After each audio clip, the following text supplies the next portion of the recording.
Hello and welcome to Swinging from the Hip. Hi, I'm Paul and I'll be your host this evening.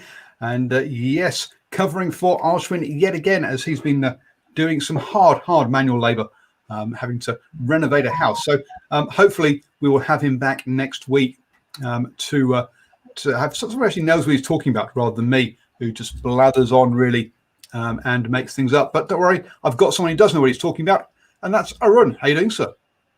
Good evening, Paul. How are you going? Not too bad, not too bad. And so what have we got going on at the moment? We've obviously got the second test happening down in Christchurch. And clearly they've had better weather than I've had because they've actually had some play, which is good over the last 2 days. Unlike what happened in the old Super Smash. We've also got a test going on in South Africa, but that's not going to last very long, looking at the scores so far. You don't know, Paul. Come on. Cricket's a funny game. It is, but look, with the days of Atherton and Jack Russell batting for like 2 days and scoring 5 runs is long gone, I believe. And there's also been a warm-up game in the T20 with the Pakistan Shaheens taking on New Zealand A as well has happened. So a whole bunch of stuff going on, Arun. And I guess we're going to. Should we start off with wrapping up the first test between Pakistan and the Black Caps? You go for it, because that seems like a lifetime ago, and I've forgotten now what. So obviously I know who won, but that's about all I can remember from the game. Oh, look, it was down to like what was it, 6 overs left or something? Yeah, that's what I was trying to remember. I think it was even less than 6, wasn't it? Maybe it might have been down to about 3 or 4 overs left for the day. So hey, but who knew what? Look, what can you say? Here we were, and with last couple of chats we've had, and we said we want a closer, tighter test match, more competition. And there we are on the final day, and we're into the second session, after lunch and that. And we're going, oh, no, this is going to end up in a draw. Oh, how exciting is that going to be? I think in the morning session we took one. We had them 2 down overnight. Or was it 3? I couldn't remember. And then we took only one wicket in the morning session. It was like, yeah, and they had a really good partnership going. And it looked like they were going to be able to bat out the day. Well, not just bat out the day. I mean, when those two are in and going strong, some people are even talking about Pakistan going for the chase and going for the win, which I thought was a little bit optimistic. But I mean, hey, there was a little bit of talk of that at one point. Yeah. So yeah, and then all of a sudden things changed, didn't they? Quite dramatically. A couple of quick wickets, and all of a sudden we were all sitting on the edge of our seat, going back to, what was a test match? I was trying to remember. Well, we've had a few of these, haven't we? I think in both against England, if I remember rightly, the one which I was at Eden Park, and Black Caps needing 1 wicket, and we couldn't do that. And then England toured again, and I think it was a pretty similar situation, but this time they were able to pick up those wickets. I think it was a day-night test match, if I remember correctly, at Eden Park. Yeah, it might have been there, and that was a close game. So hey, but this again, we came down to a great finish, and like you say, Black Caps finally got through and picked up those wickets, and it was our boy, who I had some doubts about, and I still do, Mitch Satner, coming through and picking up that final wicket with a pretty good catch in the end to get rid of the Pakistani tail ender. So yeah, and it wasn't a simple sort of end either to that test match, because we had the tail. Was it Shaheen Freddie getting hit on the head by a bouncer?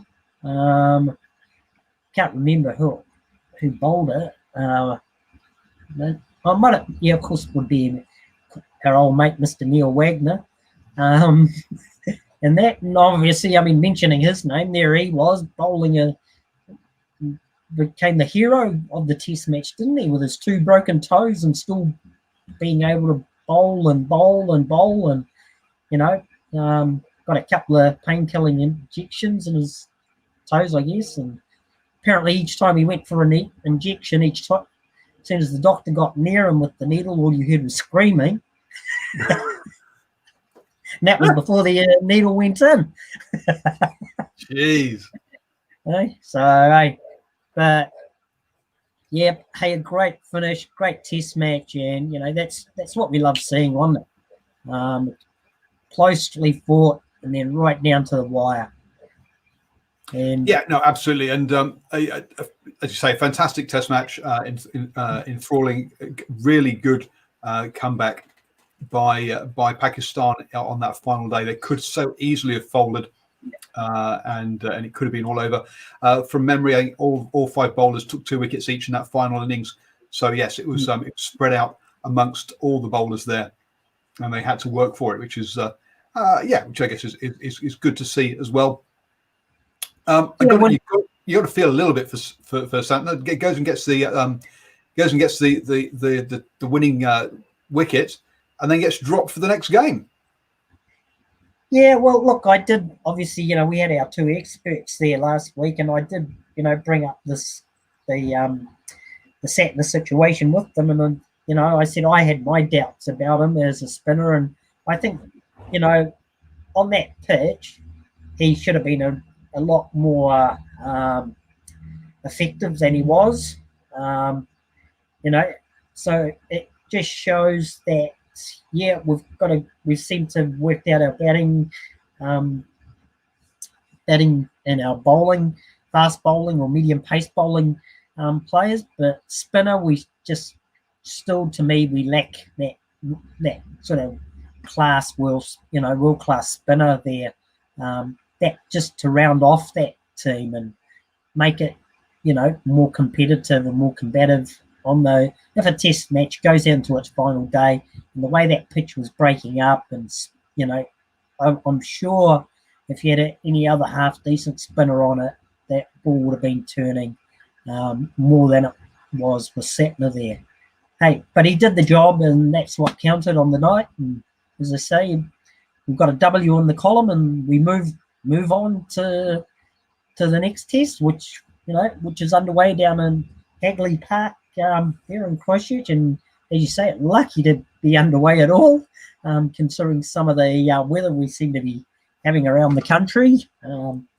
So yes, lucky it's in the South Island, not the North Island, because yes, up here in North Island yesterday, one of the Super Smash women's game got rained off after less than 2 overs, and the men played out a 5-over affair.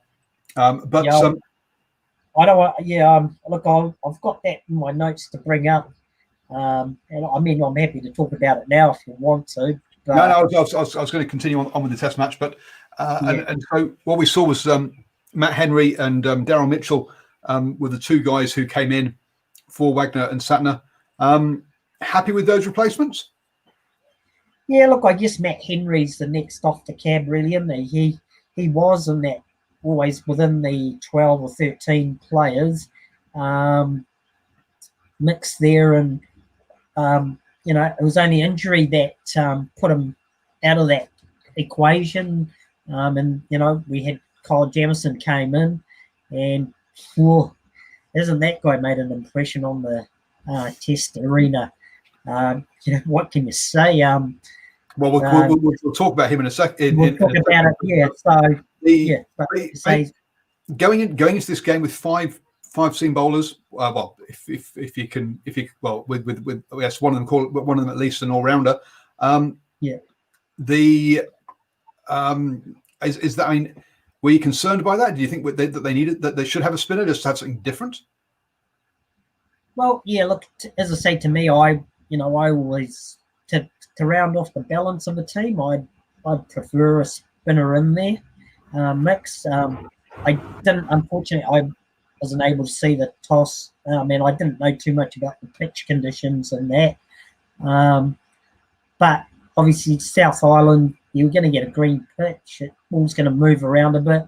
We know that when Colin de Grandhomme is playing, he's had a bit of success down there in Christchurch with his little dibbly-dobbly medium paces and that, and the way he gets to cut off the pitch. And I guess with Daryl Mitchell in there, that's what they were looking at, with him doing. So, hey, we'll have a little chat about that a bit later and how he was used. So yeah, two overs in that first innings. Clearly, I mean, what's the point? Well, yeah, exactly. Yeah, what's the point? And I mean, I did read an article beforehand where it was even the coach Gary said he's probably more of a batting all-rounder as opposed to de Grandhomme, who they consider as a bowling all-rounder. So obviously, which again, like you say, makes interesting reading. And on top of the fact he only got 2 overs, well, I'm scratching my head, pulling my hair out. Well, I don't have any of that anyway. But yeah, very interesting. As I say, Matt Henry was always going to come in as that fourth medium pacer, so as to say, to take over Wagner's place. Not in the same ilk as class as Wagner, but I think they were going through some of the stats, and I haven't got those in front of me. But he's played about a similar number of games that Kyle Jamieson has now, and he's picked up about a similar amount of wickets. So hey, again, I guess the stats maybe speak for themselves. I thought he would have played more games quite easily than Jamieson. But I've got him down here as 12 Test matches. So Matt Henry, 12 Test matches for she's batting. Sorry, with 30 wickets. 154. No, two four-fours. No five-fours. So yeah, not really there. Nah, So yeah, I mean, if we swing back to Kyle Jamieson, obviously he's a different style of bowler. 2 meters tall, you can do a bit more with your bounce and that, especially on the New Zealand pitches. And that with the angle and that, he comes down and he's just proven himself. What's it? His 3rd 5-wicket bag, his 4th 5-wicket bag in that first innings there, and he's had a 4-wicket bag as well in between, plus the runs he scored. I think Matt Henry's is in the same class, or at least stats-wise, as Kyle Jamieson. So yeah, Kyle Jamieson, 5 wickets, having an absolute cracking start to his Test career. As you say, this is his second 5-wicket haul in 5 games. Has taken 25 wickets so far, an average of 14.44. That's a decent. Pretty average. Decent. Anything below 20 is pretty good. And yeah, so 14.44 is a fantastic average at the moment. How good is he really? Because one of the things that's being levelled at him at the moment is he's only bowled in New Zealand. Now, look, that's not his fault. He's only started this season, so he's not had the opportunity to play overseas. But how good is he really? Well, we're going to find out when we're allowed to tour overseas, and obviously he'll be a pick, and we'll find out. But I mean, with his height, and if you go to Aussie, if you got the bounce, you look at the bounce and the pitches they get over there, he's going to be effective, isn't he? He may need to just put on a, to me, just if he can get into that 140 area with his bowling, and with his height and bounce he gets and the movement, he's going to be a highly effective bowler in English conditions, which is similar to New Zealand. Again, he's going to be, he is going to be effective to me over there. Obviously, on the subcontinent, it's always a lot harder for the fast bowlers, and it doesn't matter who you are. You're going to have to work hard for your wickets over in those conditions. When he goes to maybe like if you get, you go to South Africa again, you've got fast, bouncy wickets. He's gonna, I think he'll be a handful. West Indies, well, their pitches are sort of changed around a bit from the old days, where they had their fast bowling quartet, so they had nice fast wickets, and which bounced and that. So they tend to be a bit more spinner friendly these days, or not have as much bounce, but there's still, you've still got pitches over there that he's going to be effective on. So as I say, if he can put another maybe 5 or 6 Ks on his bowling radar, and he is, in terms of Test cricket, he's young, he's green at this stage, he's still learning. But as the commentators on TV have said, when you got Trent Bolt, Tim Southey, Neil Wagner around you, you're learning a lot, and you're going to be learning fast. And we can see that from when he made his debut against India last season to how he's progressed this season already. Hey, look, there's a couple of things for him. At the moment, he's unknown as far as opposition is concerned. So there's an element of that there's not much game tape to do an analysis on. So there will be, as I say in rugby terms, second season syndrome, where people have a better idea of what he does, and that's it's going to be interesting. It's going to be interesting seeing him overseas, not only different decks, but also different balls as well, right? And how good is he with those ones? I don't know how much overseas cricket he's played, whether he's gone over and played some championship cricket, or whether he's played some club cricket in the UK, for example. So I mean, there's it doesn't look like he's. I can't see that he's playing overseas.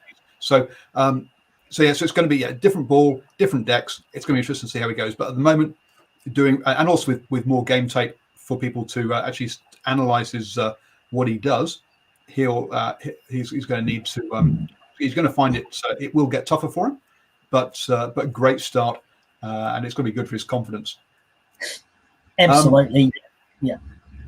And look, what we're talking about here, we need to mention is Azhar Ali, that 93 off 172 balls, really anchored things for Pakistan and saved them. I mean, they were 83 for 4 at one stage, and it was all looking pretty bad.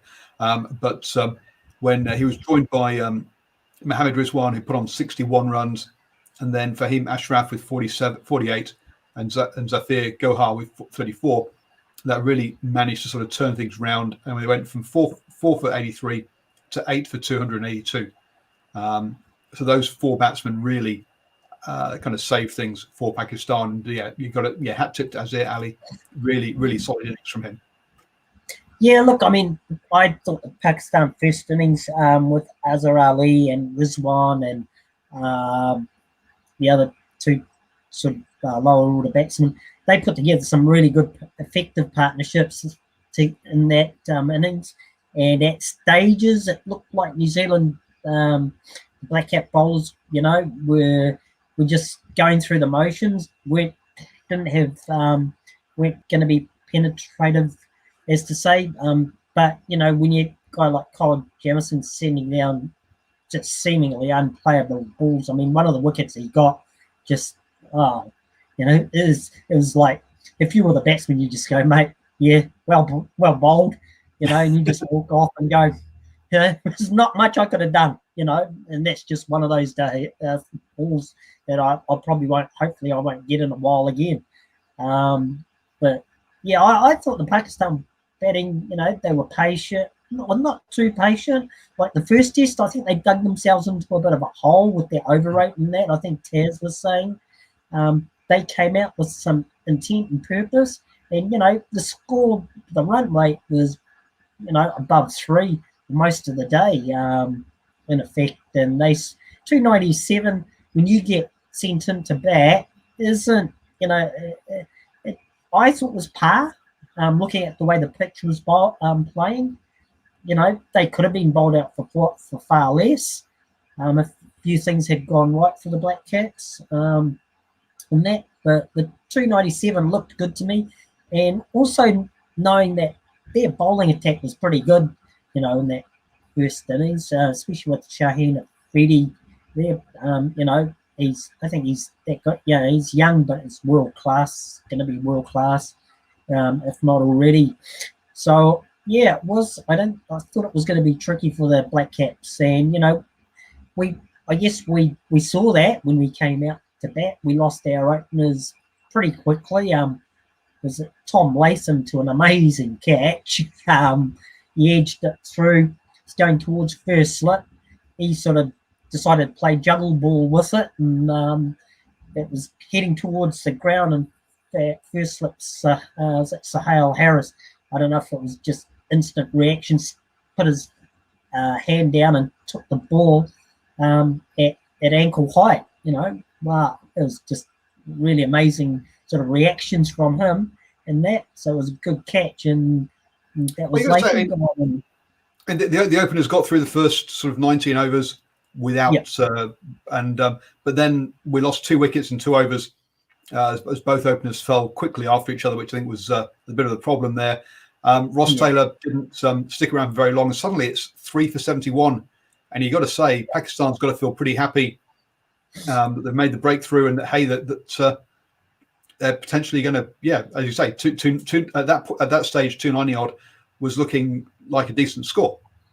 Yeah, absolutely, it was looking a decent score. When you're 3 for 70, got the team 3 for 73, and you got number 5 in there, called Henry Nichols. So obviously you got the Rock at the other end and Kane Williamson. It's like hopefully he gets bored and gets himself out. But with Nichols, you got an opening at one end, so you got a chance. You just needed to get rid of Nichols, and then you'd start to make good inroads into that batting order.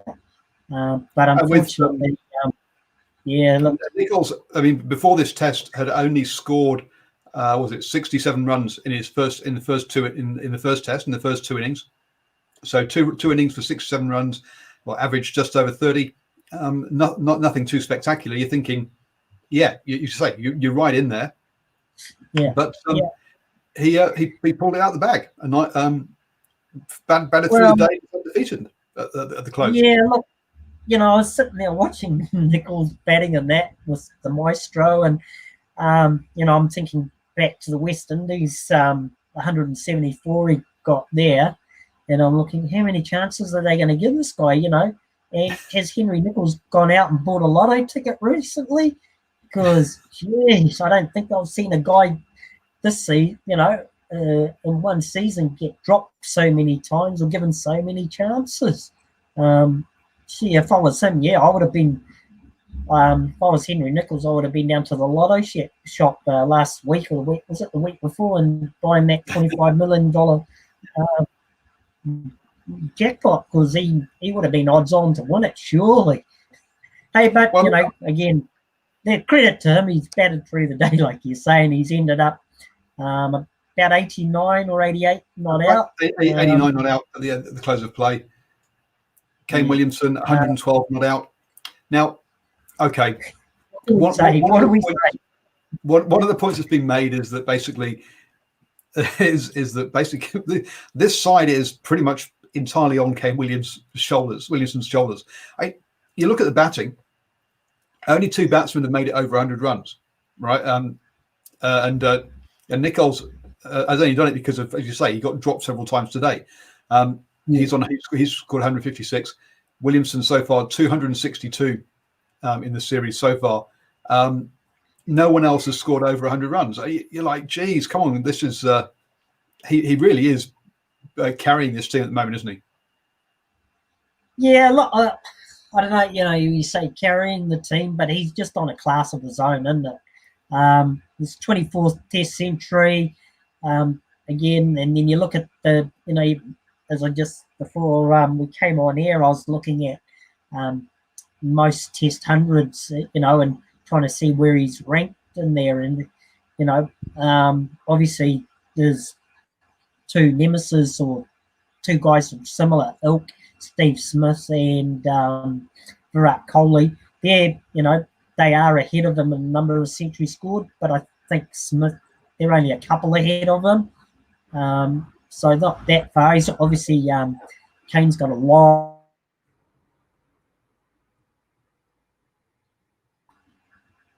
Are we okay there, Paul?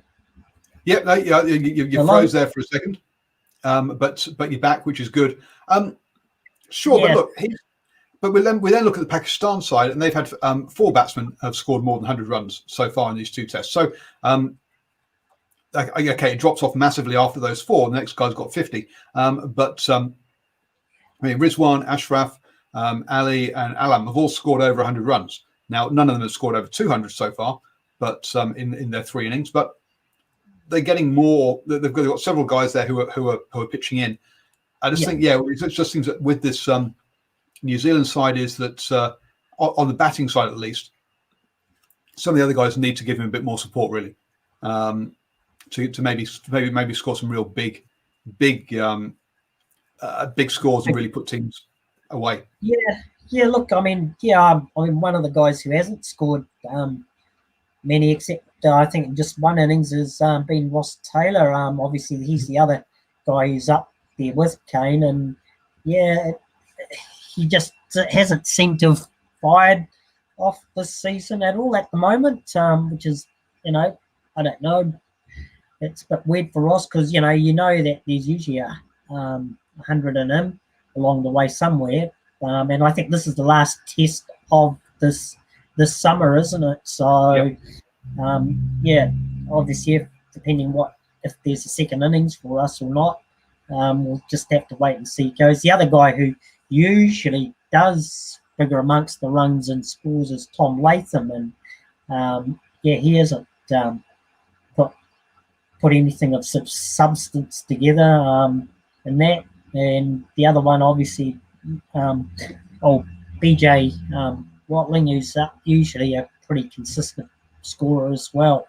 So a few issues there, but as you say, Nichols seems to scored a few, and he's been in some good partnerships with Kane this season. And look, as long as Kane, you got guys supporting Kane and building partnerships with him, that's all you can ask. You look at, I was lucky enough to see a little bit of him this afternoon before he got to his 100. And at one stage, when I was looking at him and Nichols, for the amount they've faced about the equal amount of balls, just about, and their scores weren't that too far apart. But I think the commentators said, Kane's second 50 basically come off 35 balls, which is 20-20 like. So, and he just made it look ridiculously. He's just all the time in the world with his shots, whether they're off the back foot, the front foot, so some straight drives, just glorious shots. He just, to a connoisseur of Test match cricket, to me, and watching batting of that ilk, it's just, you're just dribbling at the mouse watching that.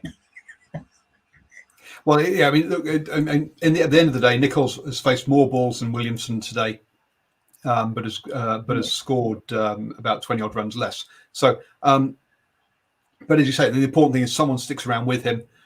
They managed to hit Shan Masood out of the attack, which was pretty good. And he only managed, so the fifth bowler comes on, puts on 2 overs, gets smacked around for 17 runs, and that's it. You can't bowl him again. So then you're scratching around for your 6th, 7th bowlers, and obviously that's then to give your frontline bowlers a bit of a rest. And clearly they're not going to be as penetrative or as dangerous. That allows the batsman to have a bit of a rest mentally against those guys. Just applying that pressure becomes much harder. So taking it to trying to be able to knock it, sort of hit one of the bowlers out of the attack is a massive win for them as well. So I think we ended up with about 287 or 289 at the end of the day. So we're about still 286 at the end of the day, 11 runs behind, but more importantly, seven wickets in hand. We're looking. Look, they've got to be looking at going on here and scoring, sort of 400 plus, aren't they, to get a nice 100? Yeah, Yeah, 100 plus absolutely. Yeah, you want to, lead. yeah, you want to, yeah, maybe 450, 500 even, is what your goal should be, I guess, now, about once, and then hopefully the bowlers can come in and do the job in the second innings. Though it's going to be interesting to see how the wicket is obviously going to be a lot calmer, and the new ball is going to be far more important, and making good use of it to grab the early inroads in that. Because Pakistan have, the batsmen have shown, like you've mentioned, that they are good, top quality guys there, and they're going to stick around. They're not going to be easy to remove from the crease. So I think, yeah, it's going to be an interesting next 3 days. And I think, but regardless of what happens there, whichever the way the result goes, as far as us needing a win or a draw to win the series 1-0, that will put us in the number one test rankings for test cricket, in the number one position, however long that period, however long we'll be at number one. But for New Zealand cricket to even be spoken of or talking about New Zealand cricket being in the number one ranked test team in the world, this, tell you, it's to a diehard New Zealand cricket fan who's watched cricket from years back when we were the whipping boys, to come to this is just amazing, And I've always maintained, watching our guys, that to me it was a mental thing. Some of the players that we have had have been world class, and they are able to compete against these other nations. But to me, yeah, always got down to a mental barrier. And unfortunately, to me, we still have that one team that is a mental barrier, I suspect, to us, and that's Australia. I think other teams we have conquered, but hey, I guess it's in rugby terms, and it's other countries coming up against the All Blacks. Yeah, just breaking down that mental aura thing. You beat them a couple of times and you get the belief, and then you can see that, hey, they're not an unbeatable team. So that's what's been going on the test side of things. On the T20 side of things, we had 3 warm-ups. The first one in Auckland, the New Zealand A1 chasing down a target of 154 set by Pakistan. They won the second one in Hamilton, chasing down a target this time of 164. They did that for the loss of just 1 wicket. And then today, also yesterday, yesterday, no, hang on, this is 22nd of December. That can't be right. Anyway, then there was another one where New Zealand set a total of 173, so the biggest total so far, but Pakistan managed to chase that down with 4 wickets remaining in the last over. So 2-1 in the warm-ups for the T20. So that's yeah, it's strange, isn't it? Because really, the T20 series we had at the beginning of the tour before the. Oh, hang on, I'm talking about the wrong one. Sorry, those are the I'll talk about those are those are actually the international ones. Where are the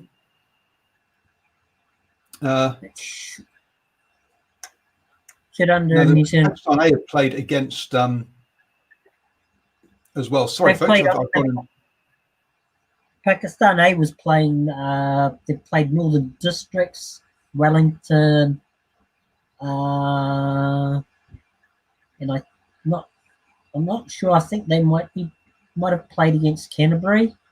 I can't. Sorry, I can't find the. Yeah, it's a bit weird. In the way, it's just a bit weird in the way they've done that, because they're playing T20s while the test matches have gone up, and we had the series against Pakistan at the beginning. But I think, as mentioned by the boys last week, it's just about maybe giving a chance to get other younger guys over and giving them that sort of, because there's no scheduled A tours, since this was a chance to bring out an extended squad because of COVID and that, because I think the ICC has said we'll give you some extra money to certain countries and that, so they've fitted in these games. All I can say is if they wanted, from what I saw, they lost against the Northern Districts and the Firebirds. I can't remember what happened against Canterbury, but hey, they beat Canterbury comfortably, which is why I was I can't find the scorecard now. Yeah, I was going to say if they wanted a nice easy win, they should have played the Aces. It would have got rained off. Oh, okay, yeah. Well, if they play the Aces, you get a 5-over game, and you can't. They still would have beaten them quite easily.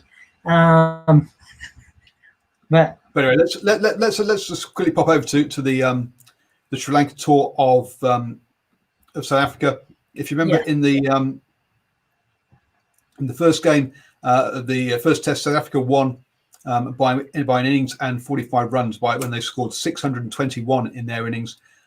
Bowled out. Sri Lanka scored 396 in their first innings, 180 in their second. An innings and 45 run win for South Africa in that first test. And the second test, well, at the end of day one, it's looking like this is not going to go the distance. Sri Lanka bowled out in their first innings for 157. Nortje has took 6 wickets for 56 to lead the bowling. Mulder clipped him with 3. Pereira top scored with 60. No one else got over 30 there. So clearly in trouble. In response, South Africa reached 184 at the close of play on the day one for a loss of 1 wicket. Markram went for 5, but Elgar's there unbeaten on 92, and Razi van der Duzen is there on 40, not out as well. So looking like a long way here for if Sri Lanka are looking at even drawing this game, never mind thinking about winning it. Yeah, I think Sri Lanka also, they suffered a few injuries during that first game, and that yeah. From I sort of saw little bits of it, and basically it was a guy hobbling around in the field, you know. I think, and it was so they must have been really down on numbers or something for him to having to be out there in the field. But I think he was a spinner, and he was actually just sort of walking up and bowling, and then trying to hobble down the pitch, trying to pick up the ball. So it was quite, I think, it's going to be a long, hard slog for Sri Lanka. Looks like in this test match as well. So maybe they're hoping six batsmen getting out for single figures. Not a good day. No. So if you follow if you join us for the morning sports briefing at 7 a.m. every morning, I'll keep up to speed with how the scores in that Sri Lanka versus South Africa game progress, and also obviously the test matches and also Super Smashers. So you can join me at 7 a.m. every single morning on Facebook, YouTube, or Twitter, or you can catch the podcast. Just search for New Zealand Sports Radio on your favorite podcatcher: iHeartRadio, Apple Podcasts, Google Podcasts, all those Spotify, all those wonderful places you can find us. The other cricket that's been going on is the Super Smash. So should we have a quick chat about the Super Smash, or? Yeah, just before we go there, I'm not sure. Did we should sum up the second test between Australia and India. I don't think it finished when we did our last show, did we? They were still in the midst of that test match, I think. This one's fairly easy to sum up. It's basically it's the reverse of the first test. Yeah, it was very easy. Yeah. Just a bit more to it than that, obviously. But yeah, that sums it up. In the first test, Australia won by 8 wickets when India collapsed for 36. Yeah. And in the second test, India won by 8 wickets when. So I don't know what you're talking about. Yeah, look, I mean, It is. It's an intriguing test series. It's number one against two on the world, and they're battling for the position to play in that test match. Was it the World Cup of Test matches? They're at the home of cricket at Lords, and that. So it was very interesting game. Obviously, India didn't have Kohli in the team. He'd gone back for the birth of his child. So it was always interesting to see how this team was going to come out and play. And also, after the collapse, in that first test match, how mentally they were going to be. But look, looking at it from outside, right, there was quite a few changes in the team and that.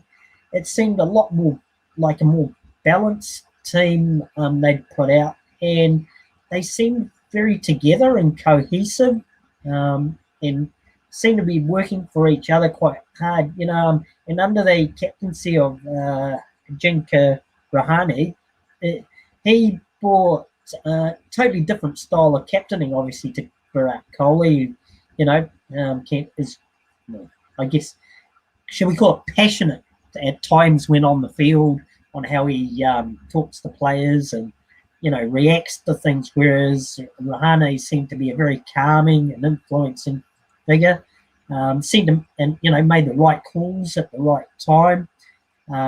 They introduced a new fast bowler in Siraj, and he seemed to be just like our version of Jamison, just water off the duck's back. Didn't look out of place at all.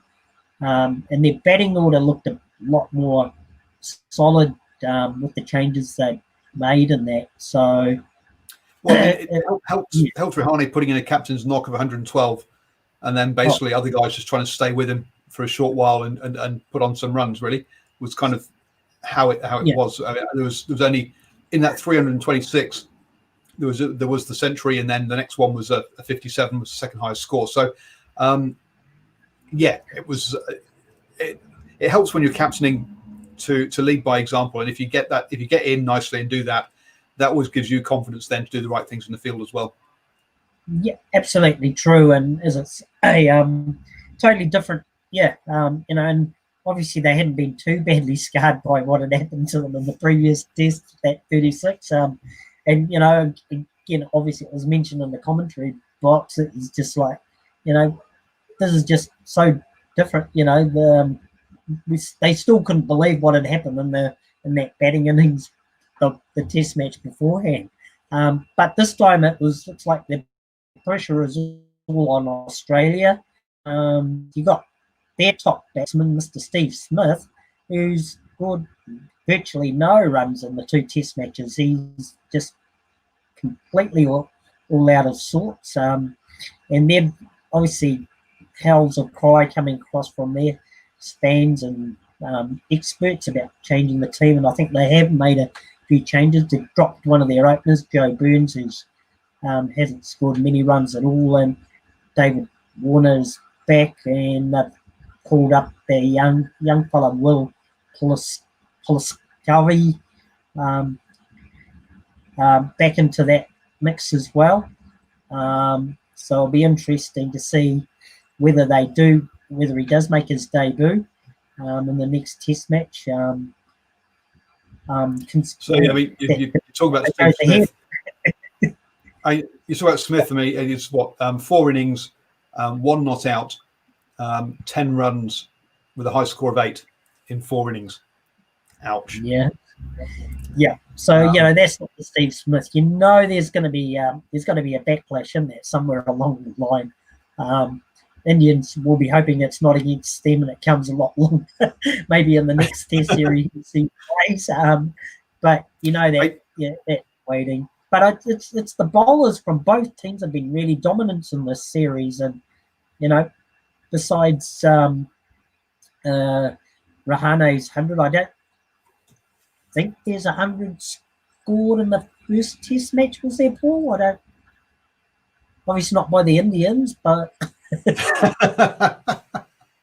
let me just check on that. I mean, the other point really to talk about in this series is also where is the fourth test going to be played. So the third test is looking like it's going to be played in Sydney. There had been talk about it happening in Melbourne, staying in Melbourne with the MCG because of the COVID outbreak. Now, no, it looks like they are going to score to play that one in Sydney. Now, you're quite right. There are no centuries being scored by any of the Australian batsmen in this series so far. And on the Indian, so that's on one. Sorry, that's the T20 ones. They bring up the Border Gavaskar Trophy ones. We've just had that. 100 in the first two tests. So the third test is going to be in Sydney at the SCG. Now the fourth test is supposed to be up in Queensland, up in Brisbane. But the Queensland government has said, look, if you want to come up here and play a test match, then you've basically got to isolate while you're here because of new COVID restrictions. India are turning around going, no, we're not going to spend our entire time inside a hotel room. We don't want to do that. So it's going to be interesting to see how that plays out, whether they'll play that fourth test in Sydney or whether it will happen up in Brisbane. Also, a number of Indian players apparently have broken curfew and or broken the bubble, sorry, went for dinner or something. And it's all gone a bit quiet as to what the investigation is around that. So we'll have to wait and see how that's whether any of those players will get banned or punished anyway. Simon says he's heard they've been given an exemption. If so, it's happened in the last day. Then obviously these things do change quickly. But it'll be interesting to see what happens with the rest of this test series, not only on the pitch but also off the pitch, as they battle various COVID lockdowns to try and get this series through. Definitely. Yeah. So let's just sit back and see what happens. I think the third test in Sydney starts on the 7th this month, I think, is it?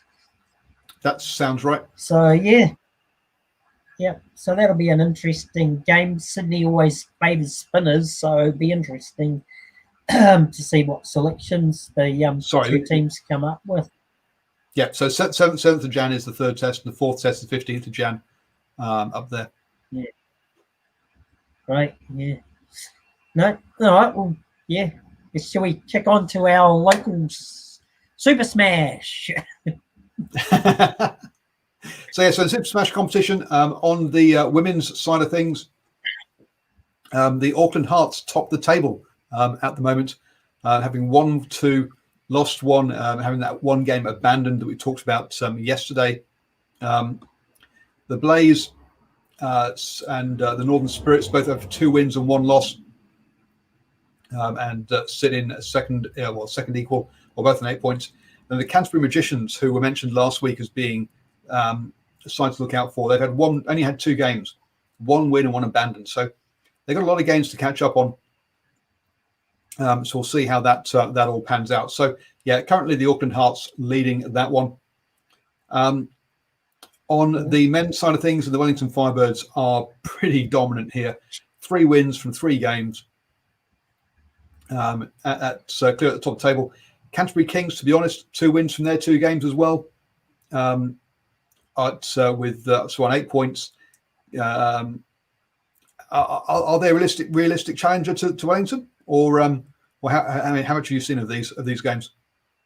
I've seen little bits and bobs of it. Sort of followed it on the internet, and that through Tribe Sports. So which is good. But look, Wellington look like they're doing really well, and a couple of guys standing out. Obviously you've got Devon Conway in that team, opening the batting, but you got a couple of youngsters in there, and one of them's young. I think we spoke about him last week, Finn Allen, and this Rachin Ravindra, 2 young blokes, I think basically early 20s, 21, 20s. And like the last game I was following that Firebirds were playing, I think it was against Northern Knights, or was it Central? I can't remember, but like Wellington needed to score 148 from their 20 overs. They lost Devon Conway pretty early, and these two young blokes came in and put on a partnership of 120 odd and took Wellington through, which is great to see for the future of New Zealand cricket. Two young fellas like that playing the way they did, and that. So, and I think we mentioned last week, one of them to me should be playing for the Aces, but hey, who knows how that province and their selection policies and future player development works. But Canterbury, I was able to watch the 5 over slog against the Aces yesterday, and they basically their two openers. I think Auckland put up about 51 runs from their 5 overs, 10 and over. They lost about 6 wickets or 5 wickets in getting to that score, and it was only helped by Mark Chapman, who Canterbury generously dropped when he was only on a 5 or something, allowing them for him to set up a score for Canterbury to chase. And look, yeah, they got off to it. They had a couple of slow overs, but then their two openers just climbed into it. And one guy, one of the openers, I think it was Courtney Bowles. He just smoked the Auckland bowling attack all over the place. Who just seemed to have no clue how to bowl. So yeah, I mean, that was, what can you say? There was a far superior team playing to the team that was the opposition, who seem to have now played 4 games, which is the most of any of the teams in the Super Snatch competition, and are at the bottom of the table with 4 played, 4 losses, and their net run rate is the worst of all the teams as well. So I think they can write themselves off going any further. I think we can write them off any further. At the moment, the Northern Knights, who had played 3 games, had 3 losses, are actually playing currently. So as we're speaking, so the Central Stags put up a total of 117. Nobody really got going. I mean, we had a couple of 23s in there, but that was it. So 117 for 9 wickets off their 20 overs, which you've got to say is a total that that the Northern Knights would think they could chase down. Currently in the second over, they are 14 for no loss. So we'll have to wait and see how that pans out. But yes, the Northern Knights looking in a decent situation. The bowlers have done their job at least. Whether the batsmen can do their bit, we'll have to wait and see. But it looks like the Northern Knights could get the win, meaning that Auckland will be the only team left that haven't had a win all season. So yes. Yeah, not a good situation to be for Auckland. Yeah, well, yeah, and I think as mentioned last week, when we were chatting with Tazz and Tarun, there's a lot of, I think, for the selectors at Auckland and their board to think about the direction they're heading there. Yep. When you're debuting, you were in the chat there, Paul. It's nice for a guy's 32 to get his debut, but is he really, the future of that team when you compare other provinces are putting in players who are 20, 21 and giving them the opportunity to develop, absolutely. Folks, if you want to hear the nuts and bolts of that discussion, go back and listen to last week's show. Where Tarun takes us through that. Tarun Nathula, the ex-Black Cap. There's some serious question marks at Auckland currently as to how they go about their selection of the Aces. Quite clearly, the talking of Auckland and club cricket. When does that get back into action? Yeah, so we're kicking off this Wednesday's tomorrow. No, not tomorrow. Wednesday night. Wednesday. We've got T20. Sorry, I don't even know what day we're on. These holidays just throw me. Well, at least it's not lockdown throwing you nowadays, but yes, at least it's just holidays. Yeah, that's a good one. That's good, isn't it? So this Wednesday, T20, the club competition's back underway. And on Sunday, there's a double header as well. And you got one day games again on this weekend with clubs as well. So I think if you want this Wednesday, off the top of my head, now I just speaking of him, I think if you're in the West Auckland, West Auckland area, you want to maybe get down to Ken Maunda Park and see QMU take on Suburbs. I think it's on Wednesday night. And then on Sunday, there's a double header at Ken Maunda Park as well, where I think you've got QMU, Suburbs, Hibiscus Coast, and Birkenhead teams involved down there. Obviously, around at the other grounds, there's also, you'll see those. I think if you head down towards Kite Park, and then down east or down south, down to just in Howick. It's escaping me. Paul, what have we got? I don't know. It's all I went to Parnell versus Grafton the other week. I can't make it up this Wednesday, but I might come up on Sunday for a couple of the games and do some post-match interviews with players and stuff. So, folks, do like our Facebook page. That's where we put our post-match and post-game interviews with various people. We get around the club rugby competitions. We've also get around the Mitre 10 Cup, as well as some of the club cricket. Some of that we've been around, getting around hockey, and also beach volleyball. And interesting enough, today I was down at the beach with my girls doing a bit of bodyboarding, and who should pole up but three of the top women beach volleyball players, and they pitched their beach volleyball court right next to where we were sat. I said hello to them, and hope to get up to Ruakaka Beach Bash on the 23rd, 24th of January to do some interviews and some videos from there as well. So, folks, don't forget to like the Facebook page. Arun, thank you very much for joining me this evening. Don't forget to join us next Monday at 8 p.m. for Swinging from the Hip, and Tuesday evenings at 8 p.m. for the Driving Wall Show, where we'll go through all the hot topics in rugby. We'll be discussing the Lions tour tomorrow night and whether it's going to go ahead or whether they should tour.